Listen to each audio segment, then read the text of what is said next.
Hello, I'm Delit. I love cross stitching, and I'm going to share some projects I'm working on with you tonight. I started one and I made a video. There were some problems with the video, so you won't see all of the parts of starting the project that I did. But let me show you what project I'm doing. I showed you the book, The Best of Paula Vaughn, Book 2. In my last video, and that I mentioned that I was going to do this project, Forgotten Basket, and I got out the fabric and was ready to show you it all, but the video cut off. So I did want to show you that I have started on this fabric and just tell you some of the details. So I picked a linen that's 32 count from MCG Textiles. It was 20 by 27 inches, but I cut off about 6 inches. So now it's 20 by 21. Pretty close. Why did I cut off just that much? But it's Belgium linen. It is Belgium linen, not Belgian linen. Not sure why, but in any case, it's made in Belgium. And this design, the sample that they had done in the book, this was also done on 32 count, and I liked how much space they gave. I wanted to make sure I had enough, and so that's why I cut my fabric so big, because the design is actually not all that big. And I did it on a really, this is called Oyster. It's a very pretty white. I'm going to hold it up close there for you so you can get a feel as much as possible.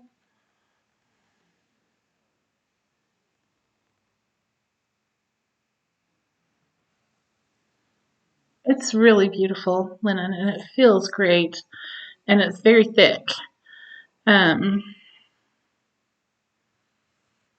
So anyhow, I went ahead and found the center of my fabric. I have not ironed it yet.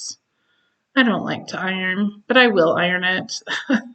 Where I started stitching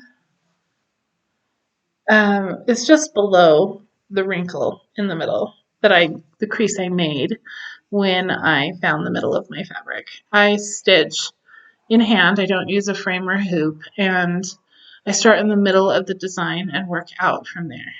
And this is a design that is mainly in the middle of the fabric. You wouldn't really want to start this design in a corner, since there's nothing in the corner, or on one of the sides, top, bottom, any of that, because there isn't anything there hardly. So, I didn't have a lot of the floss colors that you need, but I did find my mother had 502. That's this right here. DMC 502. She has her stored on bobbins. It's so tidy and easy to just keep them in the little box that way. That's how I used to do it too. I don't do it that way now, but anyhow, I put in my first inaugural stitch. So I thought I would show you that I have started.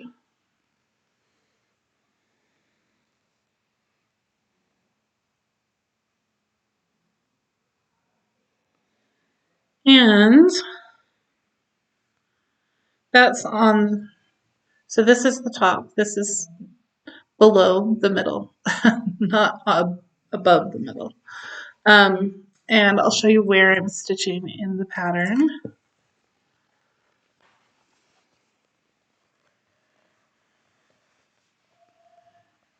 So it's down here on this screen. It's not at the very top of the green, down just a little ways.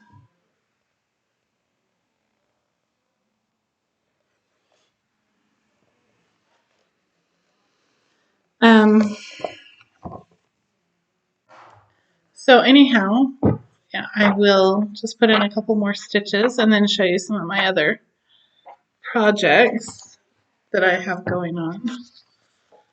Um,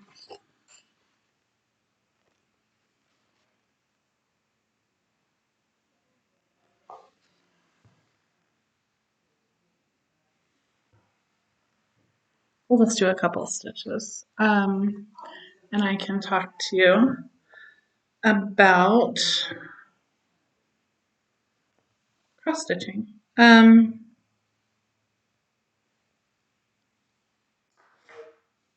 My bifocals just don't work as well as my natural eyesight when it's time to cross stitch. I can see the fabric a lot clearer this way. So I'm going to show you another project that I had started. I had made a video to show it all to you, but I have been having issues with my videos that I make. If I make it on my phone, I don't know how to upload it from my phone. The phone works well otherwise, especially for when I'm stitching. But if I make it here on this computer, sometimes I brush the mouse pad and it turns it off like after I've done a whole bunch, or just like little issues that I have cutting off because I don't have enough storage space on my computer. I need to get someone to help me with that, but just haven't. I've had other things going on. They have, and I have.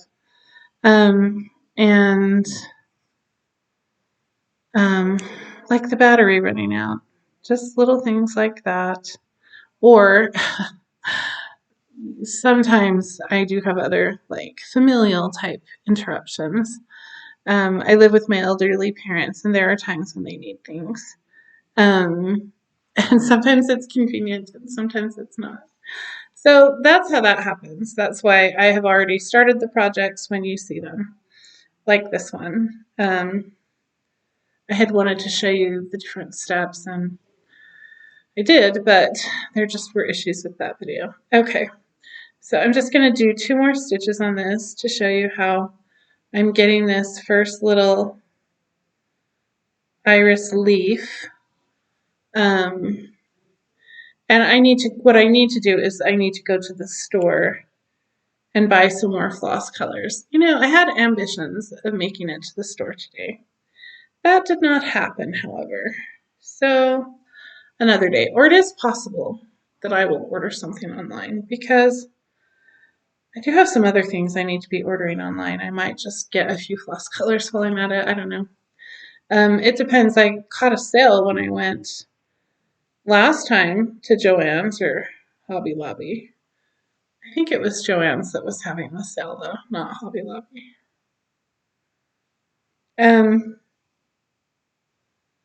I might not be so lucky second time around. So let's see. I'm going to show you this. And then I'll show you the other projects. I'm going to take that needle off so I can use it for this other project. So you will see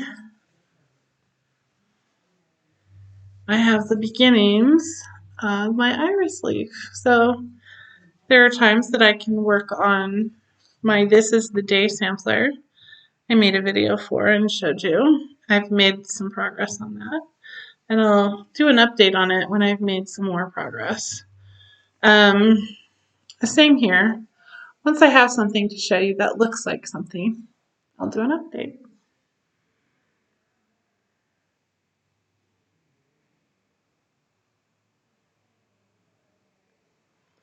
So this is going to be part of that iris leaf. There's another shade that goes up higher. So there we go. I have finally started one of the Palomon designs. I'm so excited about that. And I took my little planner book and wrote it in here. the information about the linen, the color, that it's Belgium linen, what count it is, and how big I cut it. That will be helpful to know. The other information, all the floss colors, is in the book. You don't really need to write that down. This is a project I had started, which is, it's like a flour sack towel. I bought it at Joann's. It's a little nicer than just a regular flour sack, and it is even weave.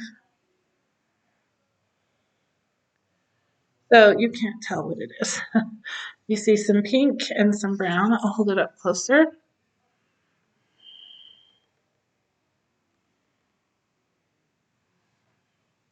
Maybe you could see that I have traced a butterfly in the middle of the fabric.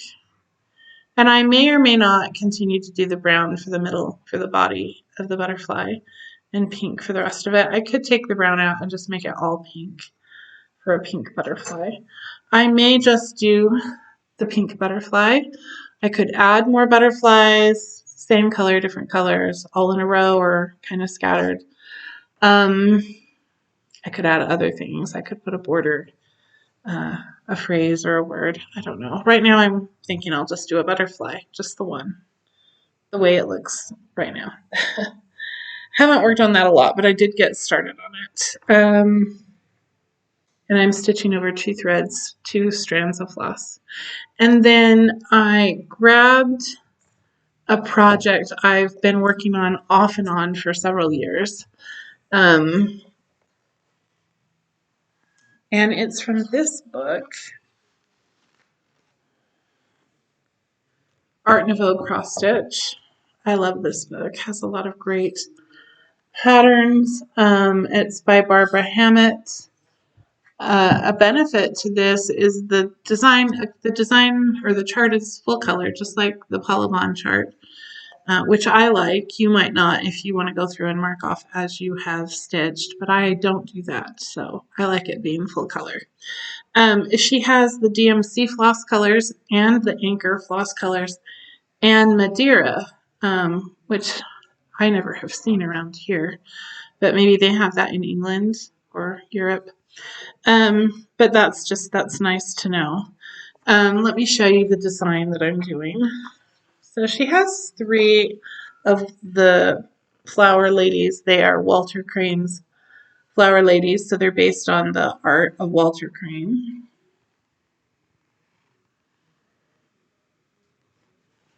I'm doing the poppy lady.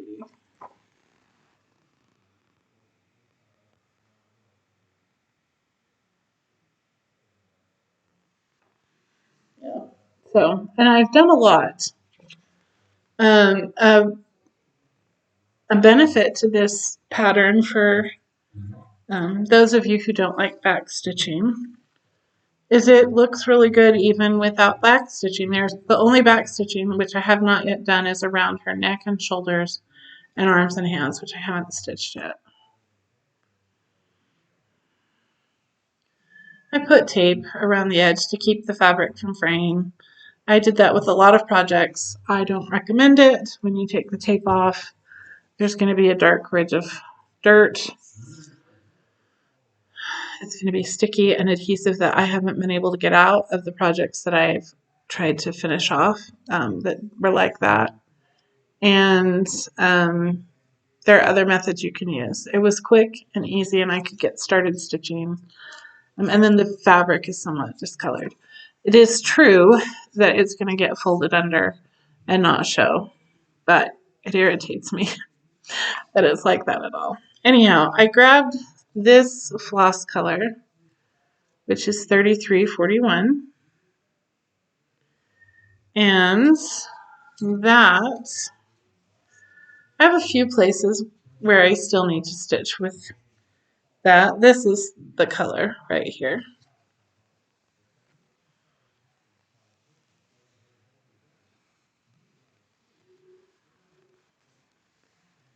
And this is where I'm stitching, is right in here. So I'll go ahead and pull my needle through so you can see right where I'm at. This is 14 count Aida. It's kind of a blush color, if I remember right, is what the name of the color was. Can you see my needle right here?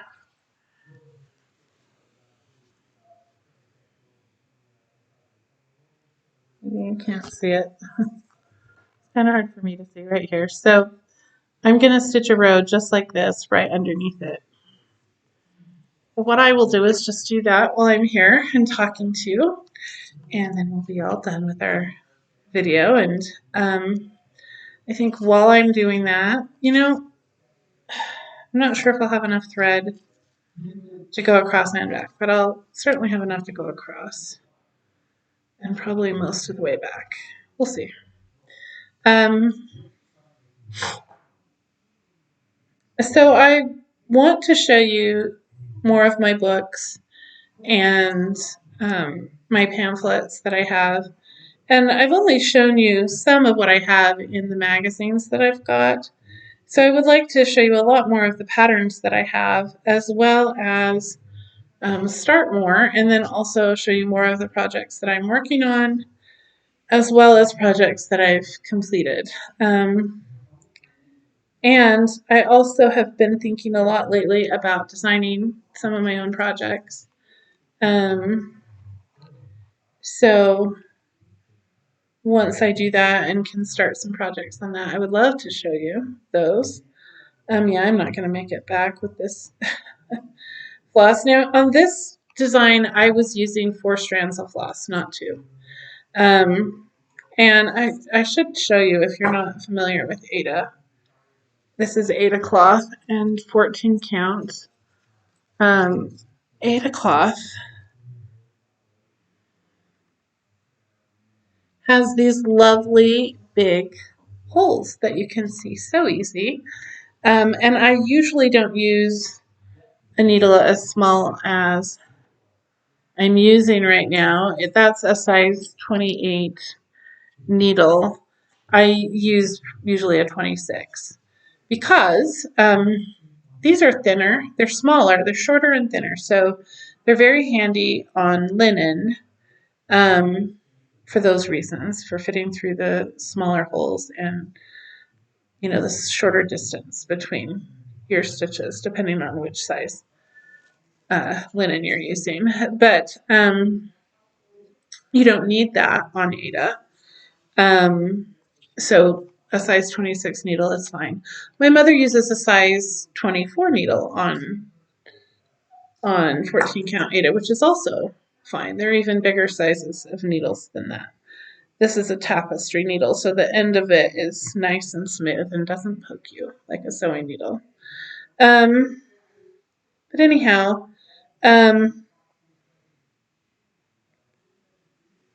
so I was using 4 strands of floss when I was doing this. I used to use 4 strands of floss. It gives very good coverage. It makes this very stiff now where I've worked on it because of that. And it's going to be a very thick, tight design because of so much floss in the design. But now I just use 2 strands of floss usually. But at the time I liked it because it covered the fabric up really well and just didn't let any of the fabric show through. All you saw was the design. And I liked that. Although this is a pattern that has sections of fabric where you see the fabric, but wherever you stitch, you really don't see any fabric at all. And I really liked that, and I still appreciate it, let's say. But I kind of got won over to using the 2 strands of floss. Even though it didn't cover the fabric as well, I thought, I kind of like it. So that's what I've been doing, and I kind of like the less bulk in the floss in the design. It's a lot easier when you need to unpick or whatever, as far as all that goes. And so, yeah, I'm not going to make it back with this. I've about run out. Can maybe do one more stitch. And then I'm going to tuck it in and free the needle from this design. And I'll have it to use on other projects.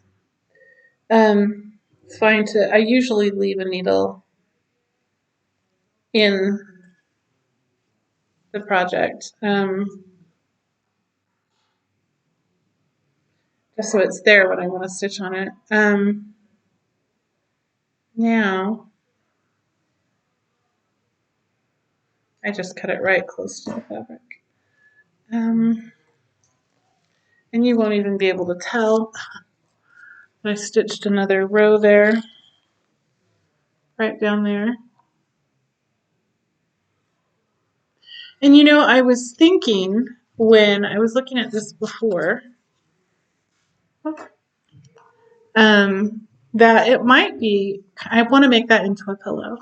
I think it'll be really pretty as a pillow. You can frame it. These are framed here in the book. But I was thinking the yellow goes really well with the red and orange, the poppy. They would make really pretty complementary pillows. It's not that this isn't really pretty with all of it too. So I don't know if I would make this one as well or not. I really love the daffodil picture. It's really, really pretty. I think I must like it better than the other one. But anyhow. So that's all there is. Did I mention that I'm wanting to, so I want to show you more books and patterns, like booklets or pamphlets that I have, as well as like hardbound or thicker books that I have patterns in, and more in the magazines. But I have already kind of looked through some of my pamphlets and picked out another pattern to start. I have more than one Good Shepherd pattern, and I thought it would be nice for the reflective process to do that. And I looked at I may have more than two, but there were two that I came across.